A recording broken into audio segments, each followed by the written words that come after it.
അതെന്താ? വീട്ടിലേക്ക് കടക്കുമ്പോൾ എന്തു പറയണം? ബിസ്മില്ലാഹിർ റഹ്മാനിർ റഹീം. 2, വീടിന് പുറത്തേക്ക് ഇറങ്ങുമ്പോൾ ബിസ്മില്ലാഹി തവക്കൽതു അലല്ലാഹ് ലാ ഹൗല വലാ ഖുവത ഇല്ലാ ബില്ലാ. 3, ഏത് കാല് വെച്ച് കയറണം? വലത് കാല് വെച്ച് കയറണം. 4, വീടിൻ്റെ അകത്ത് പ്രവേശിച്ചാൽ എന്തു പറയണം? സലാം പറയണം. 5,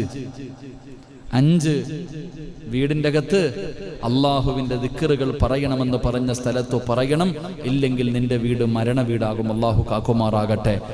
6, 7, 5 കഴിഞ്ഞ് 6 കഴിഞ്ഞ് 7 ഖുർആൻ പാരായണം ചെയ്യണം. സൂറത്തുൽ ബഖറ പാരായണം ചെയ്യണം. പ്രത്യേകിച്ച് അതിലെ 2 ആയത്തുകൾ നീ പാരായണം ചെയ്യണം. ഖുർആനിലെ സൂറത്തുൽ ബഖറ ഓതിയാൽ നിന്റെ വീട്ടിൽ നിന്ന് ഇബ്ലീസ് പോകും.